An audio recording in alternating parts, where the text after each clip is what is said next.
39 years of age, Larissa Pacheco. Only 30, Cyborg 2 inches taller, equal measurement on the arm reach for these women, slightly longer legs for Chris Cyborg. Touch of the gloves, and we are underway in our co-main event. Cauliflower. No, it might be beautiful. What a level. big kick. How did she take Pacheco just ate it. Wow. Measured and controlled in her breathing. Oh, nasty left hand snuck over the top for Cyborg. Pacheco. She will literally and figuratively smell blood in the water. Oh, there's a guillotine. Another beautiful takedown, but she put herself right in harm's way. That is tight. Good short elbow there. Very nice. Oh, an overhand right there from Cyborg. That was a solid right hand. Eating some punches. Watch the back of the head, Rick. Watch the back of the head. First deep breath I've seen Larissa take in this fight. Just about 10 seconds ago. Nice takedown. Rolls through onto an ankle, maybe. 15 seconds and we're going to see some wildness. Yeah, of course we are. Both women landed there.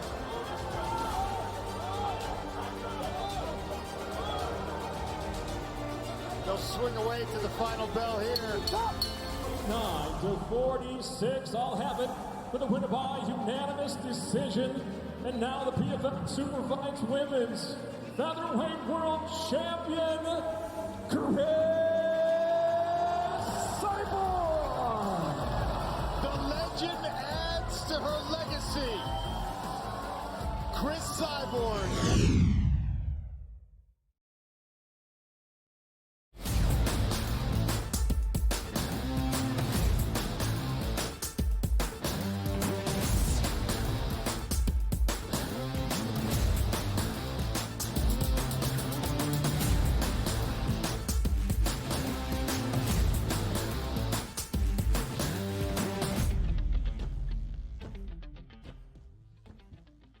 Welcome to hour number 2, live right here on the early line. It's a football Friday to get you set for a football weekend on SportsGrid. In this second hour, we preview and break down every single game around the NFL Sunday slate. A slightly smaller Sunday slate as 6 teams have a bye during Week 12, the most we have seen on the bye this year so far in the National Football League. But later on in the second half hour of this second full hour, Mike Blewitt will join on a Football Friday. Would not be a Football Friday without the Blue Man himself. Joe and I, that's Ben Stevens, continue to break down the Sunday slate here on this Football Friday throughout the entirety of hour number 2. A lot of very important games this week here in the Week 12 slate, Ben, not to mention Week 13 in college football that we'll get to. Also, extremely important games. I mean, listen, hour number 3, a lot of college football breakdown. We'll talk a little college basketball, NBA Cup on this Friday. We've got a big one between Duke and Arizona. It is now officially feast week in college basketball. But, Joe, I don't know if I'm going to say never have been more excited. I am perhaps as excited as I have been for a college football game in the last 5 years, maybe the last decade. For noon Eastern time tomorrow in Columbus, Ohio, in the top 5 tilt between Ohio State and Indiana. You and I will have a couple of updates throughout the first hour and a half or so, the opening half of that game. And boy, I cannot wait. That comes our way in our third hour. Here to kick off hour 2, we look at week number 12. Joe, a lot of focus on the NFC West. We're going to talk about all 4 teams in the division in the first 3 games for the Sunday slate that we preview. The Niners, a road dog because of injury uncertainty in Green Bay. The Rams, a home dog against the streaking Eagles, who have won 6 straight on Sunday night. And then a matchup of 2 teams within this division in Seattle. The Seahawks, who pulled off the upset last week in San Francisco against the Niners, now 5-5. The only team in the division above 500, that's Arizona. 4-game win streak for the Cards, a bye last week, and a slight, and I mean ever so slight, road favorite on the spread but a virtual pick'em in the Pacific Northwest on Sunday afternoon. A huge game with huge significance within the NFC West. And, Joe, you see it. Even money, minus 108 on both sides on that money line. Not even money, but even for both sides on the money line. It's a pick'em in the Pacific Northwest, Joe. Who gets a win? Yeah, well, I mean, listen, the Seattle team has been getting healthier, right? They got back DK Metcalf. They got back a couple of defensive linemen as well, but you've got Arizona now that has won 4 straight.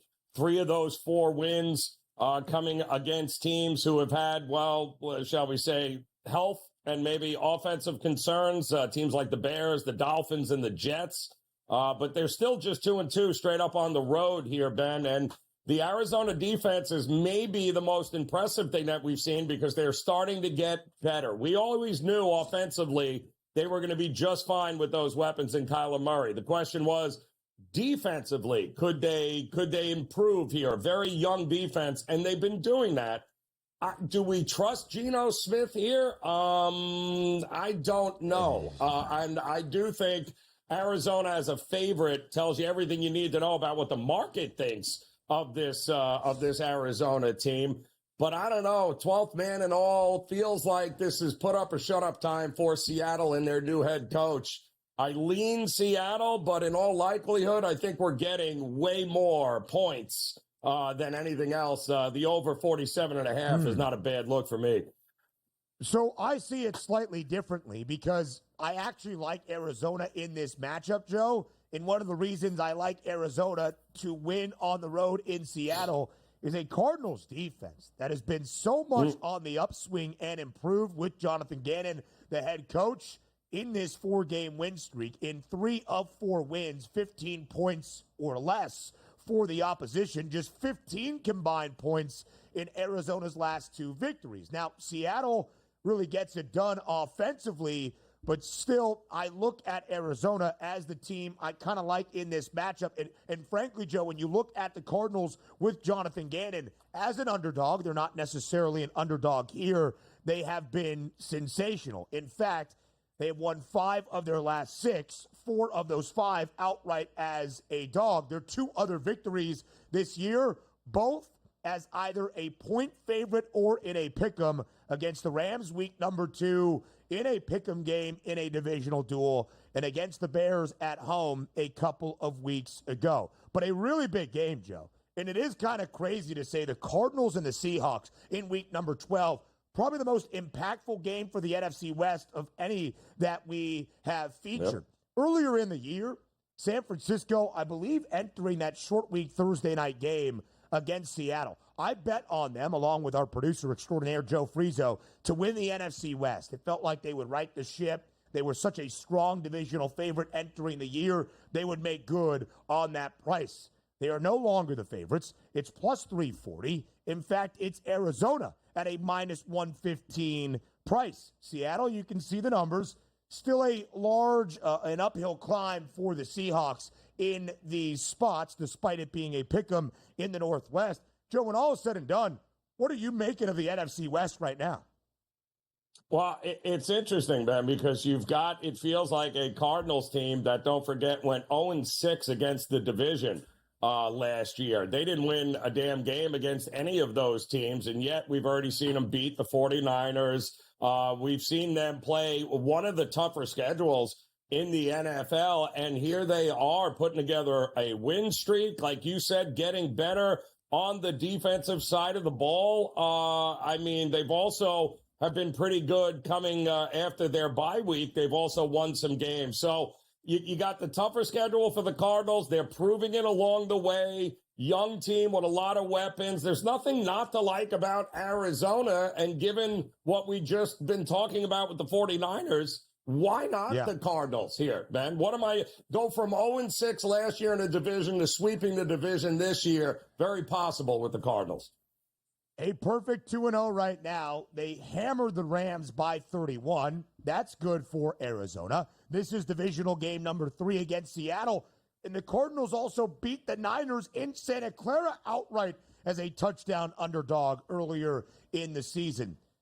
I would agree, Joe. Unless something really changes for the 49ers and those injuries on either side of the football get a lot better and very quickly, that's not going to be great. I would also say, though, for the Rams and the Seahawks, their best playoff path is the division. And the thing working against San Francisco, once again, is the fact they are 1-3 in the division. The Seahawks are 1-2. The Rams are 2-1.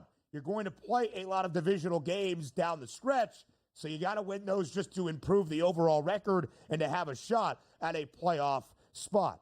Joe, first loss of the year last week for Kansas City in Buffalo.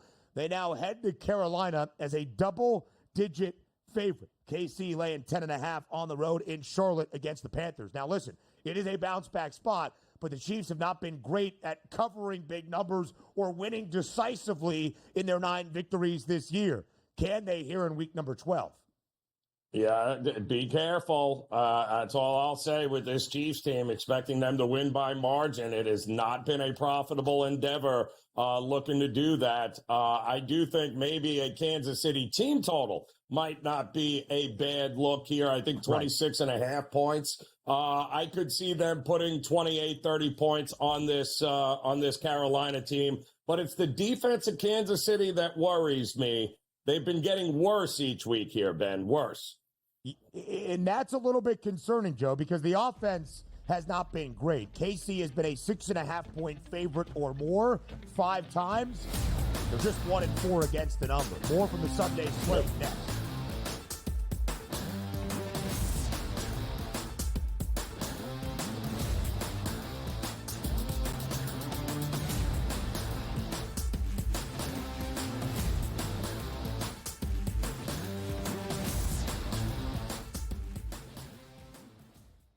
Sharpest football contest show in the land. The Las Vegas Football Contest Show focuses on Circus Sports Million, Circus Survivor, and the Westgate Super Contest, handicapping the games and releasing our contest picks every week of the season. With 2 former Super Contest winners, Brady Cannon and James Salinas, a former NFL player, Mike Pritchard, and over $1 million in contest prize money won combined, the Las Vegas Football Contest Show will have you prepared this season like none other. We live in a society right now where everybody's a snowflake, everybody's a cupcake, and everybody thinks that nothing is fair. Everything is like, it's not fair. We should have a better chance. We need more. You know what? I'm old enough to remember when you needed to have a perfect goddamn record to win a college football championship. That's the way it was. 11-1, too bad. Sports Rage tonight, only on SportsGrid. Grandma Bear, who owns the football team, probably comes in, gives a little, oh, man, you're such a good little boy out there. Congratulations, the way you coach this football team. I'm never going to fire you. Fortunately, I missed you pinching your own cheek because I was looking down and did not know we were getting. Oh, Donnie, you got such a good show there with that guy named Ben. Like, that's what your grandma would do to you when you go see her on Thanksgiving or Christmas, you know? The Early Line, only on SportsGrid. Together, both Devontae Adams and Garrett Wilson had huge nights. Aaron Rodgers loves the 2 big targets, and he says if this is going to happen, it's going to be very tough on the defense to decide who they want to go after. Adams and this kid, Wilson, I won't deny what they can do, but nobody else does jack. Pharrell Coast to Coast, only on SportsGrid.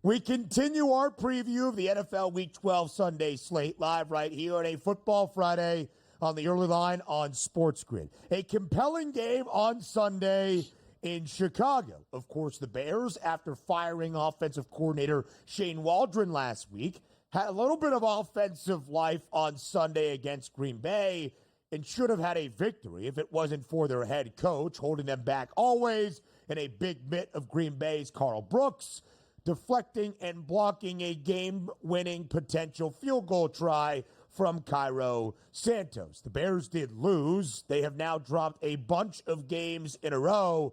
But, Joe, here the Bears are for a second consecutive week, welcoming in a divisional foe. This time it's the Minnesota Vikings. And the Bears are a home underdog at Soldier Field once again, getting 3.5 points. Joe, we kind of joked about this last week. We did not expect the firing of an offensive coordinator to provide the interim bump that the dismissal of a head coach can, but it kind of did. Will it carry over for a second consecutive week in the Windy City? I like what I saw with him. I mean, Thomas Brown now calling for Caleb Williams. He averaged, I believe, close to 6.5 yards per pass play there in that game. I thought he did really, really well. I thought the reads were good. I thought the play action was good. There was nothing that I saw in that game to lead me to believe, oh boy, no, Shane Waldron's gone. Oh, what are we going to do? Even the offensive line was a little bit better there. DJ Moore had, 7 receptions in his first time with the new play caller. So, yeah, I think there's absolutely a lot to be positive with. And on the flip side, I'm sorry, Ben. If it wasn't for 13 penalties for 91 yards and 7 free first downs, which is what the Tennessee Titans gave Minnesota and Sam Darnold in that game, they don't win that game. They had a touchdown called back, Tennessee, because of a penalty. There was nothing impressive about what I saw again on the road with Minnesota last week against Tennessee. I am not banking on them going to Chicago here with an opportunity to do the same thing, plus lay more than a field goal. I don't think so. I think the Bears are very much alive and well, and I do think that they've got an opportunity to win this game outright. So the Vikings are an 8-2 football team. They have covered in 7 of those 8 victories. The only non-cover in a sloppy and ugly game on the road in Jacksonville now 2 weekends ago. Not only have the Vikings covered in 7 of 8 wins, they have also gone under in 7 of 8 wins. And for Chicago now on this 4-game skid, under in all 4. But, Joe, the 4 wins for the Bears this year, they started 4-2, either came at home or in London. So not a true road game. In fact, they have covered twice as an underdog this year, that being Chicago. Both have come at home or in London. So not a true road game. Joe, I'm a little bit worried about Chicago. We'll talk about the Bears and that money line price, I think both of us later on in our Week 12 Sunday Pick 6. I don't know how much left the Bears have in the tank. Because, again, it was the dismissal of an offensive coordinator. But Matt Eberflus is still making coaching decisions that actively holds back his football team instead of putting the foot on the gas and driving deeper down the field so that in a city known as Windy, Cairo Santos could have drilled a 34-yarder and not a 46-yarder. The Packers noticed they could get a hand on because of the low ball flight. The Bears ended up losing a game they probably should have won against Green Bay.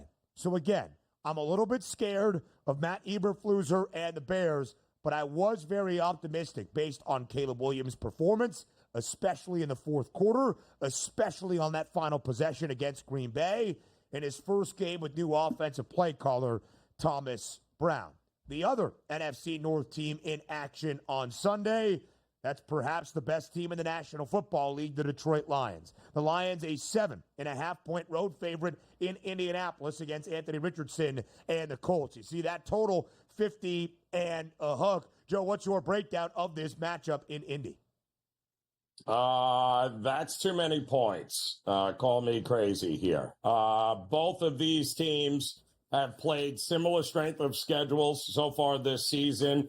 And this is, without a doubt, Ben, the top of the market for Detroit. To be laying more than a touchdown on the road against a capable Indy team with a wild card at quarterback again in Anthony Richardson, who is unlike anything else the Lions defensively have had to go up against. We saw what they did against the Jets there on the road. He looked more, if he brings that style of game and that kind of competency to this game, they're going to be in for a fight, Detroit. They're not going to drop 50 points on every team. The market, this is the sell high point here on Detroit. Yes. I think they'll win it, but I am not banking on them winning it by more than a touchdown. So, yeah, at home, Shane Steichen, I'll take the 7.5 points here.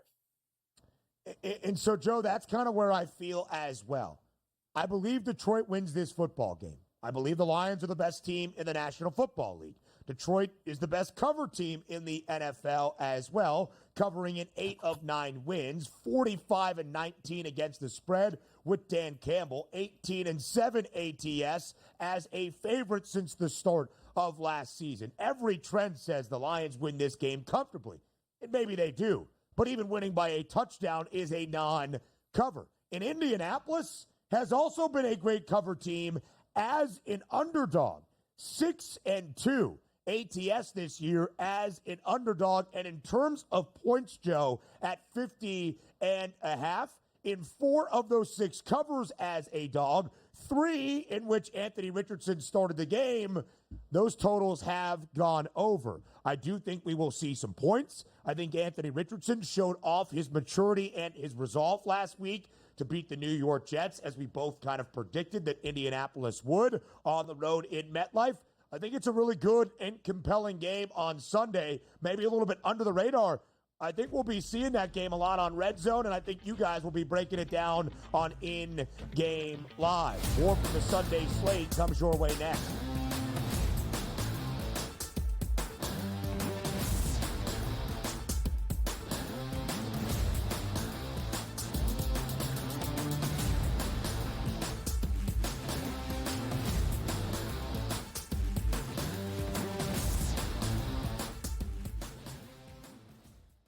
Sharpest football contest show in the land. The Las Vegas Football Contest Show focuses on Circus Sports Million, Circus Survivor, and the Westgate Super Contest, handicapping the games and releasing our contest picks every week of the season.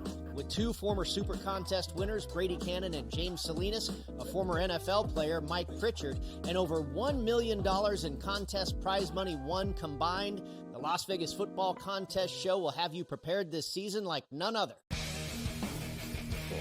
We live in a society right now where everybody's a snowflake, everybody's a cupcake, and everybody thinks that nothing is fair.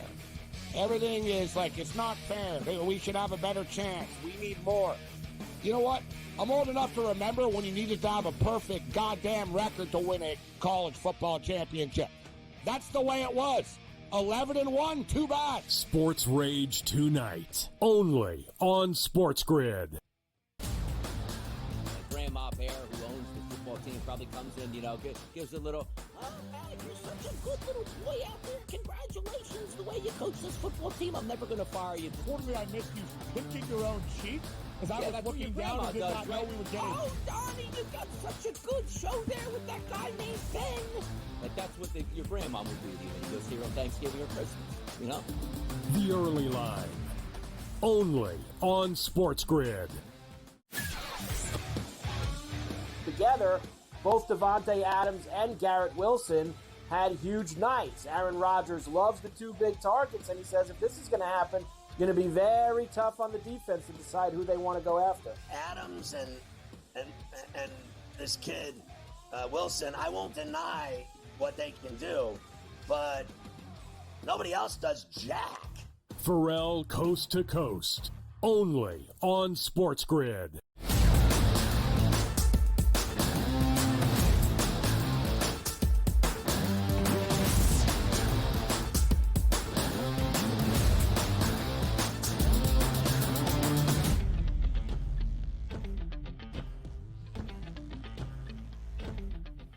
Is it time for Tommy Cutlets to shine once again in the Garden State, the pride of Jersey, out there on Sunday in East Rutherford against the Tampa Bay Buccaneers? Of course, it has been the story this week in the National Football League, the benching of Daniel Jones, not for the $5 million backup quarterback acquisition this summer in Drew Lock, but rather Tommy DeVito, who, of course, last year started 6 games and gave the Giants and really all of the NFL quite a spark, going 3-3 straight up in that span. Could he do it again against the Buccaneers, fresh off a bye? And some really good news, Joe, for a Tampa team that, much like our conversation about San Francisco, will look back on this season and probably perhaps defined by injuries. But some good news is Mike Evans was a full participant at practice yesterday as he recovers from that hamstring injury. So, Joe, tell me what happens. Will the cutlet sandwich be eaten by the Buccaneers, or will Tommy Cutlets maybe keep the Giants a little bit more competitive than expected? Yeah, no. Tommy Cutlets, we've seen this before, Ben. And Tommy Cutlets, yeah, no. I think they only average about 12 points a game in games that he has started before. I mean, let's be realistic. The Giants have basically punted on the season. Why in the world you would go to the third string guy instead of the guy you actually gave a contract to in Drew Lock in order to be able to be the backup is baffling to me. I think they're more interested in placating the fan base of the Giants who love Tommy Cutlets than they are actually in winning games. And both of these teams coming off a bye, which is great.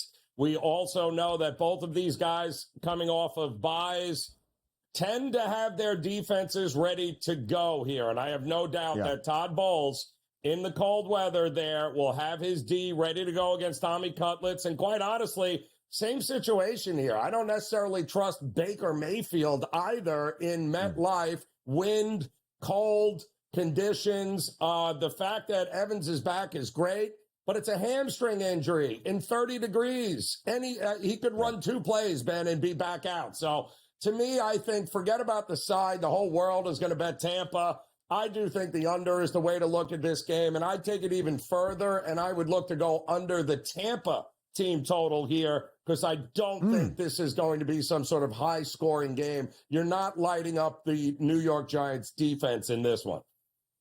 The Giants under in 7 of 10 games this year. The Giants were a favorite in Munich against the Panthers, of course, lost that game in overtime, 5 consecutive losses for the Giants, but that snapped. A 24-game streak for New York, booked as an underdog, 11-12-1 against the spread in that span. The Bucs had a 5-game over streak that was snapped in their most recent game against San Francisco, much more competitive than we expected. That game under. The Buccaneers have been an underdog in 4 straight, now laying 5.5 on the road. We shall see what Tommy DeVito provides for the New York Giants on Sunday in MetLife. Let's go Sunday in Landover, NFC East divisional duel, and the Commanders are a 10.5-point double-digit favorite at home against the Dallas Cowboys. Washington off the mini-bye, and of course the loss last week on a short week Thursday night on the road against Philadelphia. Total 44.5. Joe, it is a hefty spread in favor of Washington. Will they cover against a dreadful Dallas team?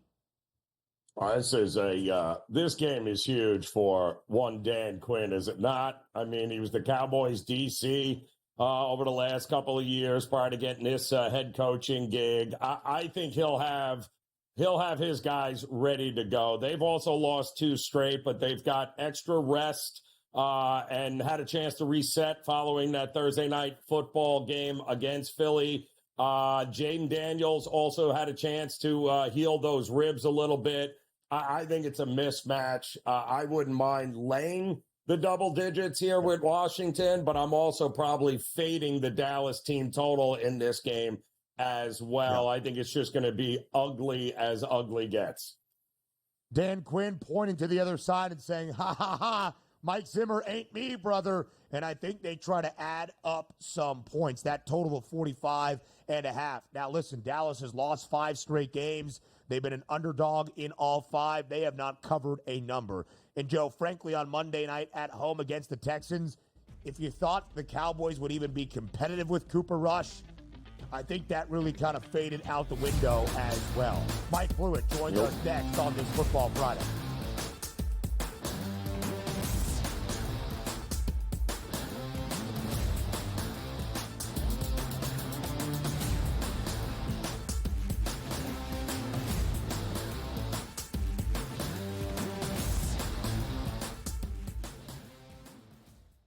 The sharpest football contest show in the land. The Las Vegas Football Contest Show focuses on Circus Sports Million, Circus Survivor, and the Westgate Super Contest, handicapping the games and releasing our contest picks every week of the season. With two former Super Contest winners, Brady Cannon and James Salinas, a former NFL player, Mike Pritchard, and over $1 million in contest prize money won combined, the Las Vegas Football Contest Show will have you prepared this season like none other. We live in a society right now where everybody's a snowflake, everybody's a cupcake, and everybody thinks that nothing is fair. Everything is like, it's not fair. We should have a better chance. We need more. You know what? I'm old enough to remember when you needed to have a perfect goddamn record to win a college football championship. That's the way it was. 11-1, too bad. Sports Rage tonight, only on SportsGrid. Grandma Bear, who owns the football team, probably comes in, gives a little, oh, hey, you're such a good little boy out there. Congratulations, the way you coach this football team. I'm never going to fire you. Quarterly, I missed you picking your own sheep. Because I was looking down and did not know we were getting. Oh, Donnie, you got such a good show there with that guy named Ben. Like, that's what your grandma would do to you when you go see her on Thanksgiving or Christmas, The Early Line, only on SportsGrid. Together, both Davante Adams and Garrett Wilson had huge nights. Aaron Rodgers loves the two big targets, and he says if this is going to happen, going to be very tough on the defense to decide who they want to go after.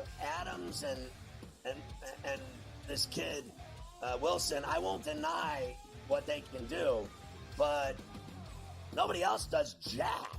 Pharrell Coast to Coast, only on SportsGrid.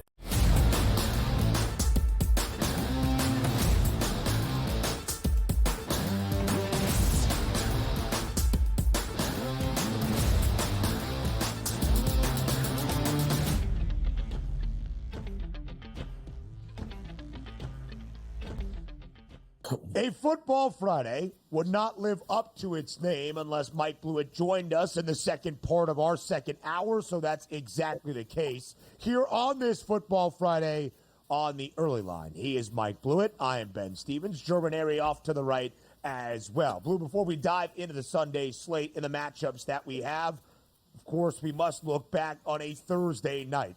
And given your Steelers allegiances, you can take this whatever way you would like to go. What is your takeaway, Blewitt, from Thursday night football in the land and a snapping of the 5-game win streak for your Steelers? So, in a vacuum, I don't think you can panic about a team going on the road on a short week against a divisional opponent and dropping that game. Even if one team's 8-2, the other one's 2-8, you'd expect it to turn out a certain way. And the fourth quarter was pretty wild, all things considered, with the weather and everything else. The fourth quarter, we entered the fourth quarter 10-6, and it was a 24-19 final with the Steelers throwing a Hail Mary to try to win it. So in a vacuum, like I said, I'm not panicked about it as a Steelers fan or even projecting the Steelers long term. But Joe and I spoke the other day on Game Time Decisions, and we've talked about this on our weekly show on Sundays.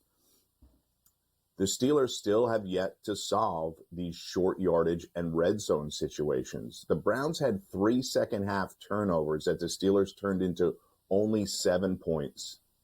They got stuffed on downs twice last night.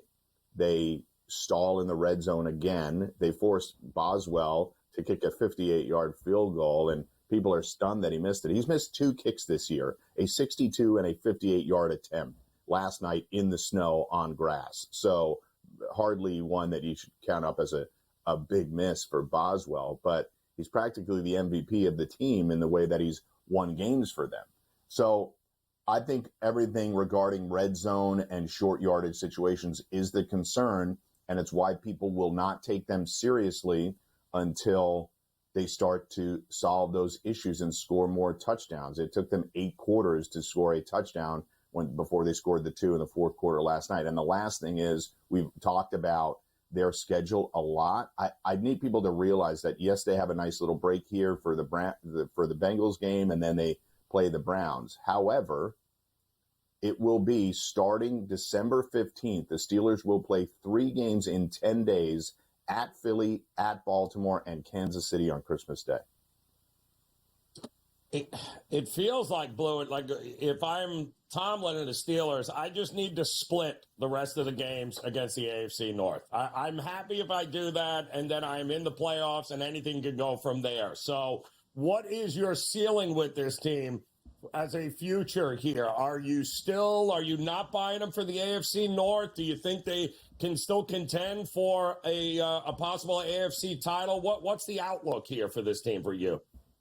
I think the division is still in play, right? They'll have a 1-game lead even if Baltimore wins this Sunday. So I think the division is still in play. And Baltimore's got a bunch of divisional games too. So I think things can get pretty funky. But Baltimore's upside would be greater because of Lamar. I think the Steelers right now look to me like a team that can make the playoffs, win a game, and then check out because they'll be up against a better, more powerful team. So, of course, I guess the AFC title is in play. You got to be in it to win it. But if they go up against Buffalo, again, have to go to Buffalo or have to go to Kansas City, it's going to be too tough for them unless they solve the red zone stuff. And putting Justin Fields in as a package when there's zero threat to throw the ball is pointless, in my opinion. So, Blewitt, when you look at this Pittsburgh Steelers team, despite 5 consecutive wins entering week number 12 in that short week Thursday night game, all 4 with Russell Wilson under center, an 8-2 record and atop the AFC North, I would say the overall consensus from some was a little bit of a hesitation about how high the ceiling was for the Pittsburgh Steelers this season, who have failed to reach an AFC championship game since 2016. As a Steelers fan, perhaps a Steelers believer, what exactly do you think the ceiling is for this Pittsburgh team the rest of the way? I think it's probably them winning a playoff game and then checking out. The team is clearly improved under Russell Wilson, but 9 of their 11 games have been 1-score games. They've come on the right side of most of those, but this is the 3rd one now that they've lost by 1 score. The Colts game and the Cowboys game also 1-score losses, field goal losses, basically. So I don't think it's much more than winning that one playoff game. I think they can get to the divisional round, and that's where the dreams could die because like they went to Buffalo last year, they were down 21-3, game was over, and they tried to punch back. But first half touchdowns in particular are rare with this team, and it's frustrating to watch. Again, last night in a vacuum, that is not what I'm basing this on. It was a funky game to play. The Browns are getting healthier. Jameis made some big plays. Now, he gave them opportunities with his 2 typical turnovers. They had 3 turnovers in the second half. Steelers only got 7 points out of it. They have to score touchdowns. Yeah, but they did try a 58-yard field goal. That worked out well. Bert, let's talk about the current number 1 seed in the AFC. How about the Chiefs going on the road, looking to right the ship here after losing to the Bills against the Panthers? Man, I'm not running in the window to lay 10.5. Are you? No, people are going to be really excited, I think, to do this. You and I talk about it a lot. When the Chiefs are big favorites, this is where you run into problems. I think there would be I'm not as big a teaser player as you are, Joe, but I think they're an interesting spot for a teaser. And I think the Panthers are on a 2-game win streak right now, which seems almost impossible. Yeah. Them winning the first one got a coach fired. Them winning the second one got a quarterback benched for the rest of his life, conceivably. So I just think that here's the challenge for me.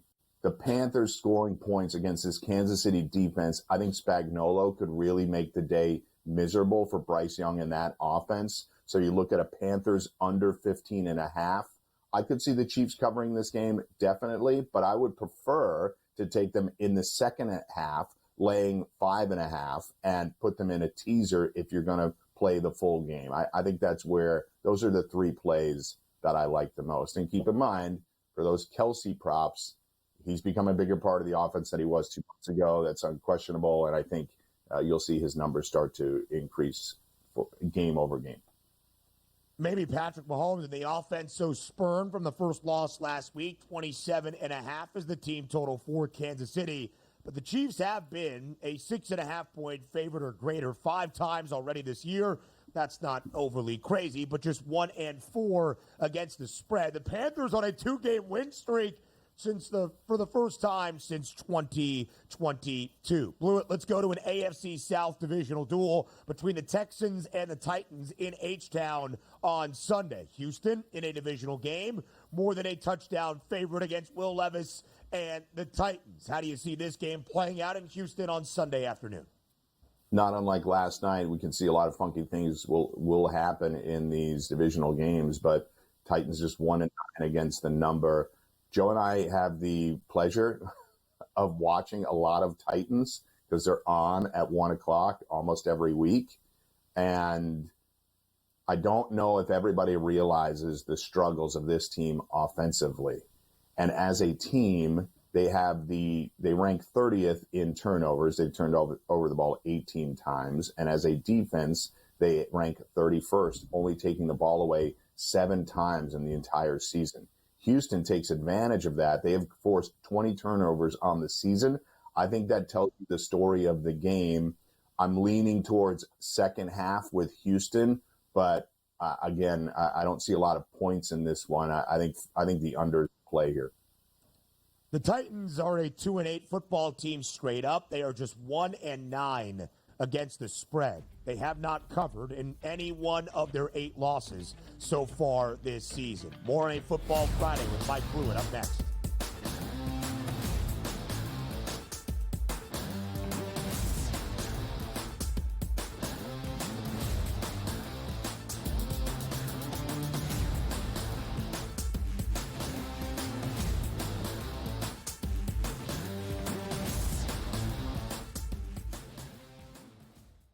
The sharpest football contest show in the land, the Las Vegas Football Contest Show, focuses on Circus Sports Million, Circus Survivor, and the Westgate Super Contest, handicapping the games and releasing our contest picks every week of the season. With 2 former Super Contest winners, Brady Cannon and James Salinas, a former NFL player, Mike Pritchard, and over $1 million in contest prize money won combined, the Las Vegas Football Contest Show will have you prepared this season like none other. We live in a society right now where everybody's a snowflake, everybody's a cupcake, and everybody thinks that nothing is fair. Everything is like, it's not fair. We should have a better chance. We need more. You know what? I'm old enough to remember when you needed to have a perfect goddamn record to win a college football championship. That's the way it was. 11-1, too bad. Sports Rage tonight, only on SportsGrid. Grandma Bear, who owns the football team, probably comes in, gives a little, oh, hey, you're such a good little boy out there. Congratulations, the way you coach this football team. I'm never going to fire you. Totally, I missed you pinching your own cheek as I was looking down and did not know we were getting. Oh, Donnie, you got such a good show there with that guy named Ben. Like, that's what your grandma would do to you when you go see her on Thanksgiving or Christmas, you know? The Early Line, only on SportsGrid. Together, both Davante Adams and Garrett Wilson had huge nights. Aaron Rodgers loves the 2 big targets, and he says if this is going to happen, going to be very tough on the defense to decide who they want to go after. Adams and this kid Wilson, I won't deny what they can do, but nobody else does jack. Pharrell Coast to Coast, only on SportsGrid.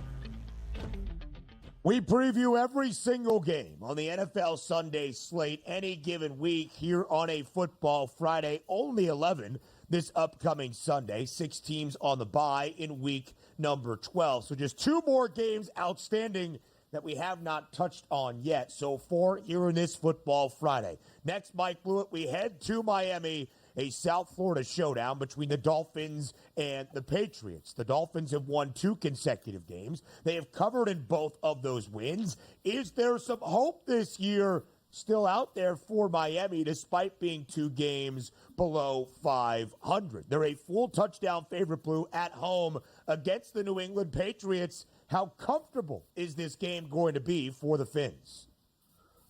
Well, even in their salad days, the Patriots struggled when they went to Miami. They've been fighting really well in these games. I think Drake May has shown people that he was worthy of a first-round pick. We'll see what the trajectory of his career is, but he's playing well, certainly relative to his counterparts. He's right in the mix with playing as well as Caleb Williams and other guys that have gotten some starts this year. Jaden Daniels obviously had an incredible start. But I think what we should know about Miami, we saw this last week. Joe and I were watching it live against the Raiders, that Tua really is excellent at certain things. He's maybe not the most well-rounded quarterback, but the way that he is able to operate the Mike McDaniel offense and quick release and getting the ball out quickly and finding the explosive plays. It doesn't mean he has to be the most explosive player, but finding the explosive plays and the ability to get the ball in the hands of these guys quickly is something that Tua does really well as any quarterback in the league, to be honest. And I know people want to bash him for the weaknesses in his game and his health and everything else, but when things are right with the Miami Dolphins offense, they can blow out just about anybody. And you wonder if that happens this week. I don't love the flat 7, but I think Miami can win by a touchdown here. Their team total is 27.5, so it's pretty high. I don't know that the New England Patriots get to their 18.5, but I'd see some of the numbers moving in the marketplace towards the Patriots. But I'm going to lean with the Dolphins here. This is obviously an excellent teaser situation. I think the Dolphins do get the win, and I'd be leaning towards their overs on points. Yeah, nobody punches down like Mike McDaniel and the Dolphins. That's for sure there. And I got to tell you, nobody has been better this year against the number, especially on the road, than the Denver Broncos. Sean Payton's got, 7-3-1 against the number. They're 4-1-1 against the number on the road, taking on a Raiders team in which they already beat but didn't play all that well. 9 touchdowns and 1 pick in his last 4 games, Bo Nix. Does he get it done here? Yeah, I failed to mention Bo Nix in the previewing the previous game, and he's been great. I think this Raiders team is like in the midst of falling apart, right? We saw them hang for a little while against the Dolphins, and then ultimately it was a blowout. And I think that's what's fascinating about doing the show that we do on Sundays, Joe, is when you get a chance to watch these teams consistently, the teams that are not as good and end up having bad seasons, they don't get blown out from whistle to whistle. That's not the way the NFL works. But they do play well in the first half and keep games close, and then it all slips away in the second half. And that's what's happening with the Raiders sort of week in, week out here. 6.5 is a lot to lay on the road. Divisional home dog again this spot. It's yet another one this week. But the way that Denver's defense is playing, you have to side with taking the Raiders unders and Denver in a second half number as well is what I like here. They've been particularly good at holding teams in the second half and making adjustments at halftime. To both of your points, the Broncos have been a great cover team this year. Denver with Bo Nix performing above expectation.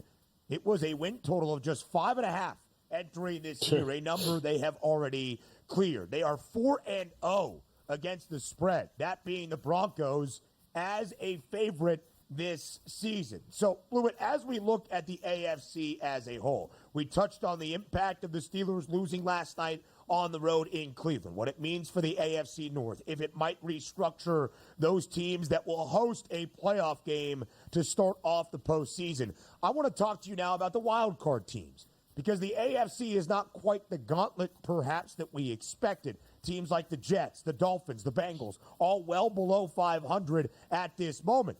The Chargers are in the top spot. The Ravens, a wild card team, and the Broncos would earn that third and final wild card berth if the season ended today. What do you make of those wild card teams? Can anybody on the outside looking in make their way into that playoff conversation? Yeah, I think, make their way into the playoff conversation, that's a little bit tougher. But I would say that Chargers as a 5 seed and the Ravens as a 6 seed are pretty freaking dangerous. And the Broncos had a roller coaster kind of first 8 games, but the last couple looked pretty good. Nick's, like you said, 9 touchdowns, 1 pick for Nick's in his last 4 games. Their coach is Sean Payton, a Super Bowl winner, and their defense is being lauded regularly.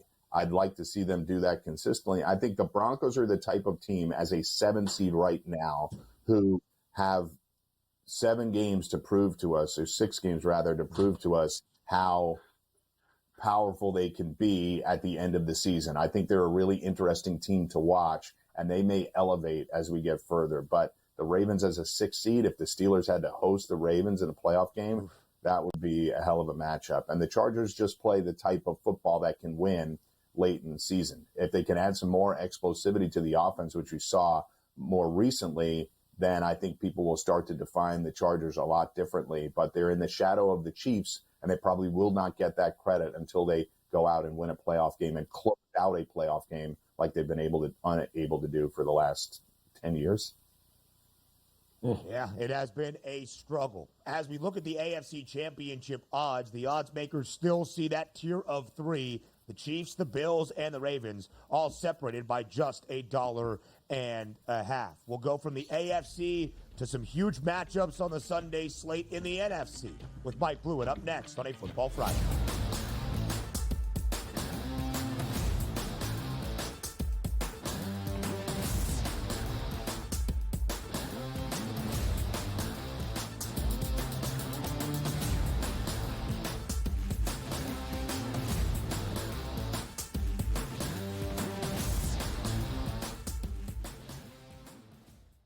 The sharpest football contest show in the land, the Las Vegas Football Contest Show, focuses on Circus Sports Million, Circus Survivor, and the Westgate Super Contest, handicapping the games and releasing our contest picks every week of the season. With 2 former Super Contest winners, Brady Cannon and James Salinas, a former NFL player, Mike Pritchard, and over $1 million in contest prize money won combined, the Las Vegas Football Contest Show will have you prepared this season like none other.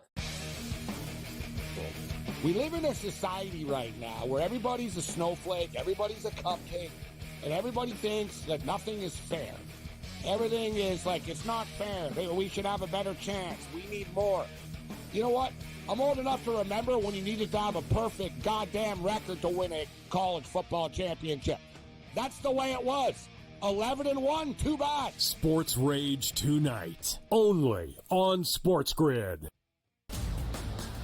Grandma Bear, who owns the football team, probably comes in, gives a little, oh, man, you're such a good little boy out there. Congratulations, the way you coach this football team. I'm never going to fire you. Fortunately, I missed you pinching your own cheek as I was looking down and did not know we were getting. Oh, Donnie, you got such a good show there with that guy named Ben.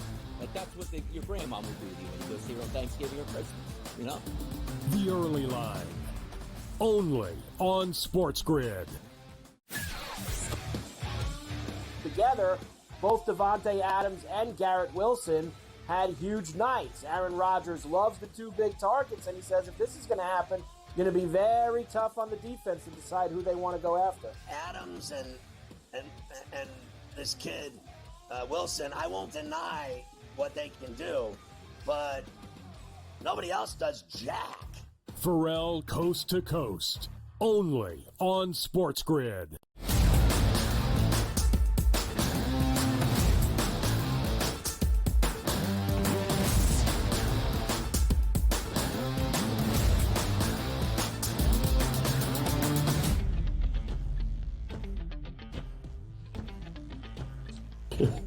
A lot of talk around the AFC in our previous segment. Now we flip conferences and focus on the NFC. A Football Friday rolls on with Mike Blewitt. A rivalry renewed as of late in the NFC. But Blue, a story of Sunday in Lambeau is going to be the injury uncertainty that has been the story of the season for San Francisco. The 49ers currently booked as a full field goal underdog in Lambeau Field against the Green Bay Packers. If that line holds, and we expect it to, it would be the first game since the end of 2022. The Niners have been booked as an underdog, getting points, but with the injury questions for San Francisco. Numerous key injuries on the defensive side of the football. George Kittle missed last week. He says he'll be ready to go for Sunday. Brock Purdy now, limited participant in practice this week for the 49ers. Blewitt, how are you making sense of that 3-point number in favor of the Pack? Yeah, really difficult. Brock Purdy practiced in limited fashion yesterday, as did Nick Bosa, and you're going to have to know exactly what that looks like, I think, before you lay down a number.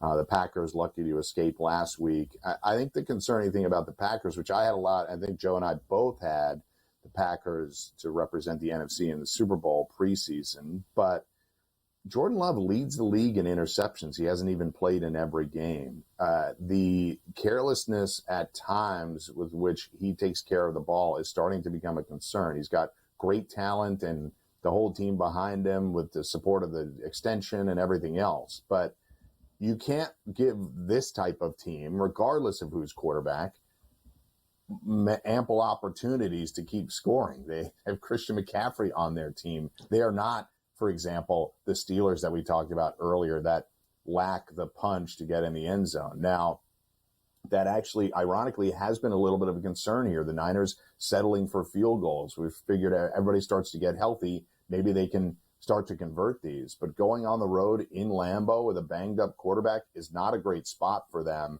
I think this is a tight game, and I'm more likely to take the 3. And it probably won't move from here much, Ben. I think this is assuming that Purdy is in, and I don't see the line moving all that much, because if it gets down to 2.5 or to 3.5, I think the number can swing. The money will swing wildly. To your point, Blewitt, here, by the way, if he throws an interception in this game, he'll be the first quarterback since Peyton Manning back in 2015 with Denver to throw an INT in the first 9 games of a season that he's played in. So he's got 8 in a row right now. He's going for 9. So thanks, Blewitt. I just had to bet it. Ben and I were talking earlier, and we just said, listen, at this point, week 12, you are what your record says you are. And the 49ers, from a futures perspective, what are they? Blewitt, they're a 5-5 team. That's what they are. I can't bet them in any way, shape, or form. I think the market gives them a lot of respect because of, as Ben said, they haven't been booked as an underdog since 2022. I think I understand why, and the Niners have had success after getting off to slow starts, but this is getting a little absurd. They are in last place in their division right now. And people are still saying, well, I'll just give them a chance. Well, they're at Green Bay, at Buffalo the next 2 weeks. They'll go home for the Bears and Rams. They still have to play in Miami as well. So I would not want to play, for example, a 9-8 Niners team in the playoffs. But I think the bloom is off the rose for me as far as really trusting them to win the NFC or challenge the Lions and maybe even the Packers. I think this is an interesting test for them this weekend. But to your point about Jordan Love and the picks, Joe, the Broncos did win the Super Bowl that season. So maybe it's good luck for Jordan Love. I knew he was going to say it, Ben. I knew he was going to bring it up. I knew it. Listen, a couple of great phrases out of Mike Blewitt today. The bloom is off the rose. Yes. Salad days to describe glory days. The dynastic run for the New England Patriots. This guy will give you some great words on a Friday that we know. It's like a Dave Matthews song. Yeah. Great lyricist. Blewitt, as we quickly go to SoFi Sunday night in Los Angeles, final 30 seconds of this segment. Might the Rams snap a 6-game win streak for the Eagles and win outright? I think the Rams are really live right now. I love Matt Stafford in a big spot, and as much as the Eagles have played a really interesting and winning brand of football with Saquon Barkley, I love betting on Stafford getting points. Blewitt, you're our American dream. Have a great weekend. We'll see you on Sunday. Pro Football Today. Hour 3 next.